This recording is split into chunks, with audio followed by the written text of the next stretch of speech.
এই যে বন্ধুরা দেখতেছো যে এই যে ছাগলটা আছে, তো এই ছাগলটা মনে হয় এই সপ্তাহের মধ্যেই বাচ্চা দিবে এই ছাগলটা। আর এইখানে একটা আছে, এই ছাগলটাও বাচ্চা দিবে আর কয়েকদিনের মধ্যে। তাই আর কি আমি কিছু ছাগল বিক্রি করছি আর কিছু ছাগল বাকি আছে বিক্রি করার বাকি, কারণ আমি এত ছাগল পালতে পারবো না। তার কারণ হলো যে এই যে দেখতেছো আমার ফার্মটা, এটা ছোটো মোটো ফার্ম, তো এখানে বেশি ছাগল ধরবে না। আমি 30টা ছাগলের জন্য বানাইছিলাম, তো এখানে আরও মনে বাচ্চা কাচ্চা আছে নাকি। তো 30টা ছাগলের জন্য বানাইছিলাম, কিন্তু এখন আপাতত ছাগল বেশি আছে। কিছুদিন আগে আরও কিছু ছাগল বিক্রি করছি, আর এগুলা সব বিক্রি করব। সবগুলা না, মানে যেই কয়েকটা মনে করো বাচ্চা দিবে, ছাগল খুব কম রাখবো আর কি, এতগুলো একসাথে রাখবো না। তার কারণ হলো যে জায়গারও সমস্যা হইতেছে, প্লাস এইদিকে আমার যেহেতু আমি ঘাস চাষ করতেছি না, পালতেও একটু সমস্যা হইতেছে। আর এই যে দেখো লোকেশনটা আমার ফার্মের, এটা হইলো ফার্ম, আর এটা হইলো ফার্ম, আর এই পুরাটা হইলো যে ফাঁকা এরিয়া। এইদিকে দেখো, ওই যে পুরাটাই, মানে এটা পুরাটা ছাগলের জন্য। তো এটা বানিয়েছিলাম এই সারটা। এটাতে ভাবছিলাম যে দেশি মুরগি টুরগি পালবো, তো এখন আপাতত এটা চেঞ্জ করছি, আপাতত কিছু পালবো না। আর এইখানে আছে যে এটা হলো যে আমার কবিতরের ঘর। তো কবিতর ঘরে এই সাইডে দেখা যায়, তো এখন যাওয়া যাবে না ঘরে, এখানে নেট লাগানো আছে। তো এটা হলো যে কবিতরের, আর এই যে এইগুলা হইলো যে ছাগল। এখানে আপাতত কমই আছে ছাগল। তো এই যে আরও এখানে আছে, আরও ওই যে ওই ঘরে আছে। এই যে দেখো কীরকম করে খাচ্ছে, নিমিষের মধ্যে শেষ একটা ডাল। এই যে দেখো।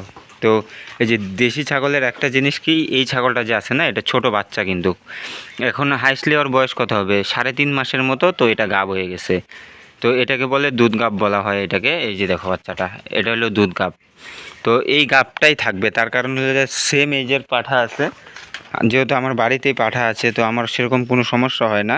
আর আমি মাঠে ছাগল ছাইরে চড়াই, তো তাও আমার এতটা সমস্যা হয় না আর কি, যেহেতু আমার নিজের কাছে আছে, পাঠা আছে। তো আর এই বাচ্চাটাও বর্তমানে দুধ গাবেই। তো এইভাবে এটা কয়েকদিনের মধ্যেই বাচ্চা দিবে।